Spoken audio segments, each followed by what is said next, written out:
Hola, ¿cómo están? Desde que tengo memoria siempre me gustaron las películas de gángsters. ¿Pero qué es una película de gángsters? Es una pregunta que abre muchas vertientes, porque gángster es un personaje, un tópico. ¿Pero un género? Tiene un gusto raro decir que es una etiqueta definitiva, porque ciertamente es muy amplio decir que algo que puede estar dentro de una película de acción, un thriller, un drama o una comedia es un género sólido. Como no hay respuestas simples, me gustaría explorar algunos exponentes dentro de cada sensibilidad de la etiqueta, alrededor del mundo y dentro de cada estilo, desde Asia a Occidente, desde las idiosincrasias regionales hasta las diversas visiones sobre el mundo del hampa. Acompáñame a realizar un pequeño viaje explorando el mundo del cine de gángsters.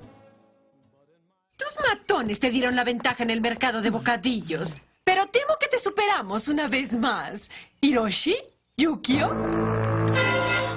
Tal vez has oído de los Yakuza, los puños envenenados del Pacífico, la mafia japonesa. Te matan 5 veces antes de que toques el suelo. Yakuza, la peor mano de cartas en el juego de Oichokabu.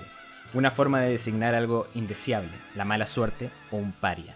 El nombre con el que se terminó designando mitológicamente a un grupo de mercaderes y operarios de casas de apuestas en los caminos que unían el aislado y dictatorial periodo Edo.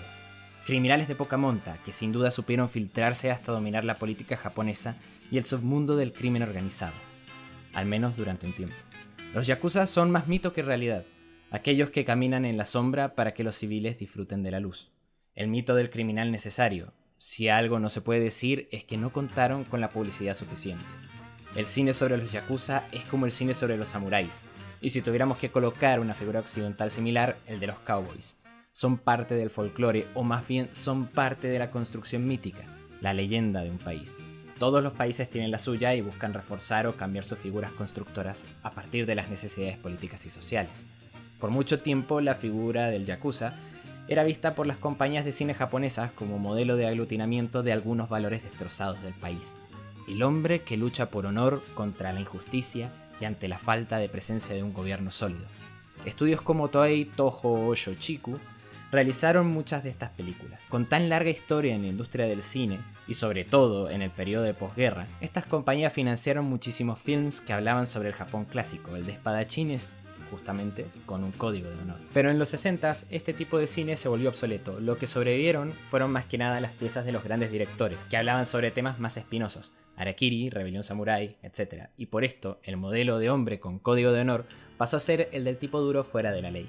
El caballero de la calle, el estilo Ninkyo, con actores como Ken Takakura a la cabeza. Pero esto no tardó en volverse una fórmula aún más estéril y cansina, que inevitablemente dio paso a una necesidad de refrescar la escena. Muchos directores se abocaron a proponer un cine japonés diferente. Pero entre esos proyectos, una serie de crónicas que terminaron apareciendo en la revista semanal Sankei sobre las experiencias de un yakuza en prisión, abrieron la puerta a un mundo sensacional y oscuro para el Japón moderno. Escritas por Koichi Iboshi, estas crónicas atrajeron a Toei, que buscó activamente monetizar estos relatos y llevarlos a la gran pantalla. La labor fue depositada en un hombre de la Toei Company, un personaje influyente en la historia del cine, Kenji Fukusaku. Como mencioné al principio, el yakuza era una figura mitificada caballeresca, pero que en realidad no era más que un maleante de turno, que a lo largo de los años había logrado la institucionalidad y filtrarse en las decisiones del mundo político japonés. La Guerra Fría había beneficiado mucho a estos grupos criminales que, si se declaraban abiertamente anticomunistas, eran capaces de recibir uno que otro incentivo económico. Por esto los yakuza de esta época linchaban o intimidaban a activistas de izquierda japoneses. No solo eso, desde que Japón se había vuelto un imperio, a la occidental, los yakuza habían financiado activamente partidos de ultraderecha que promocionaban las desquiciadas ideas que habitaron al Japón de entreguerras. Para los años 60 los yakuza estaban parcialmente metidos en Hawái, tenían en su nómina a productores de cine, actores, abogados, empresarios, políticos y algunos de los rufianes más temidos del país. Por supuesto, todo esto era la cumbre criminal, porque debajo existían un montón de jóvenes que se dedicaban al crimen y cuya razón estaba directamente ligada a ganar unos cuantos yenes.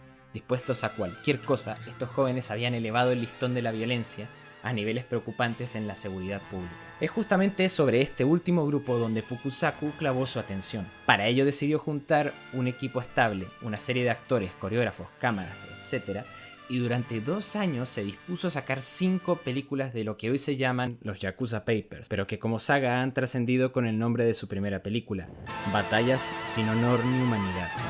Una explosión atómica abre la primera película de esta franquicia, más específicamente El hongo de la bomba de Hiroshima, lugar donde se ambienta la mayoría de la historia. La hora cero, donde Japón está ocupada por los aliados, el país está destruido y la gente vive en la miseria, un grupo de ex soldados y sobrevivientes comienzan a unirse en bandas criminales.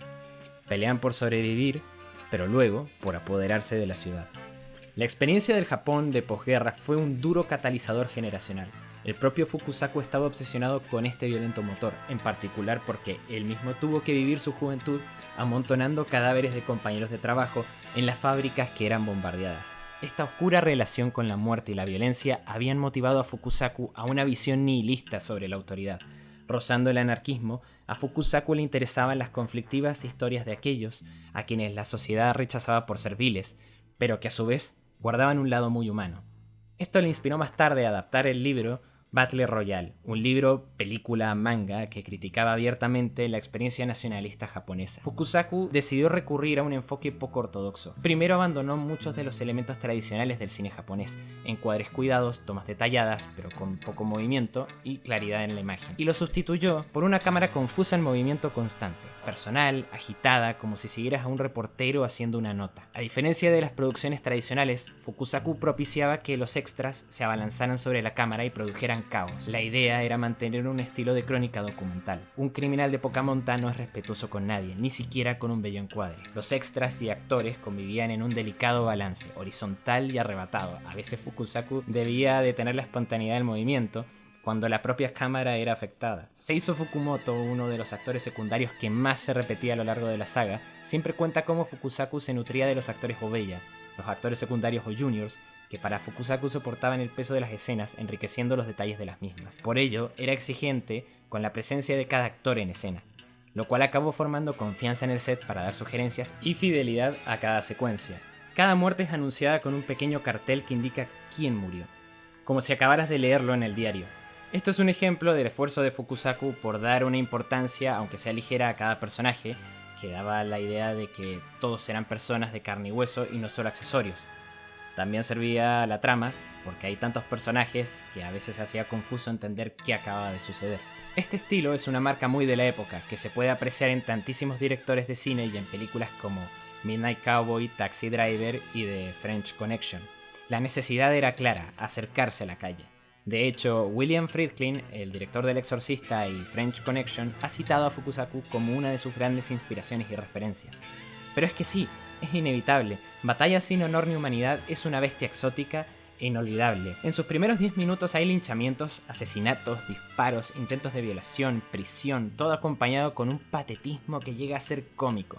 Nunca se le olvida a Fukusaku que la vida es graciosa y patética hasta en sus momentos más megalomaníacos. Pero ¿de qué van 5 películas sobre yakuzas en Hiroshima? Para ilustrar esto vamos con nuestro primer personaje, Yoso, interpretado por Bunta Sugawara, un clásico actor de tipo duro, que de hecho si has visto One Piece, el diseño de Akainu está basado en su persona. El diseño de Kizaru está basado en otro actor de la saga, Kunio Tanaka. Sugawara encarna el clásico paradigma de la Toei, un hombre con códigos contra la injusticia, un veterano de guerra sobreviviendo como puede, con normas claras pero dispuesto a todo. Yoso es el núcleo argumental de la saga. Su juventud y vejez permiten pasar por todo el arco del Japón de posguerra. Y es que es un personaje simpático, un criminal sin arrepentimientos comprometido con el mundo que ha elegido, pero su lealtad le obliga a ser siempre un vasallo. A diferencia de otras historias criminales, como Scarface, Yoso no escala, su poder es simbólico. Hay quienes le siguen porque saben que es un hombre de confianza, pero en la lucha por el poder solo llega a ser una pieza poderosa a ser utilizada por los grandes jefes. Esta característica le da al personaje un tono trágico porque se genera una empatía hacia Yoso. Es un eterno underdog, que nunca probará éxito o estabilidad debido a sus propias acciones. Si hay que pagar con cárcel, Yoso es el primero en la línea. A través de sus ojos vemos cómo Hiroshima pasa de ser un vertedero posapocalíptico a una ciudad vibrante y llena de negocios por hacerse. Su casta criminal comienza a manejar dinero y conexiones con otros clanes criminales dentro del país. Yoso y el resto de pandilleros, Masakichi el oportunista, Tetsuya el estricto, entre otros, firman su lealtad al jefe de la familia Yamamori, que tiene un eterno duelo con la familia Doi. Pero el jefe, Yoshio, es un hombre patético y sin escrúpulos. Gran parte del conflicto de Yoso es servir a un hombre al que no respeta y que le traiciona repetidas veces, creando una amargura y resentimientos que son parte de la espina dorsal de los films, y que también de alguna manera resuena en la historia del mismo Japón. La primera camada de yakuzas que tenemos la oportunidad de ver son hermanos juramentados en un código criminal. Las luchas entre pandillas son por el control del procesamiento de chatarra, apuestas, prostitución, etc. Eventualmente esta camada se debate en el segundo film contra la generación que no fue a la guerra.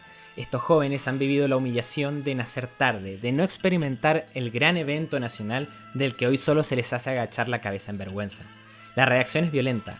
Unos se debaten entre restaurar su honor, otros rechazan cualquier conexión con la generación anterior y sus leyes, desatando una violenta batalla. Batalla que solo incrementa porque en cada película se va haciendo claro que la estructura criminal es tan amplia que ya existen verdaderos sindicatos del crimen.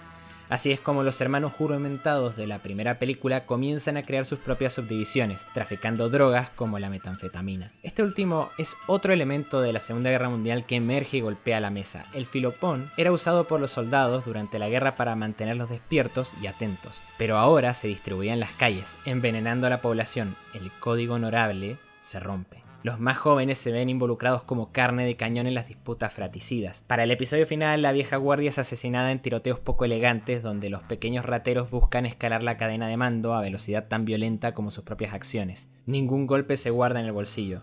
El tono serie B le viene muy bien a este espíritu sangriento.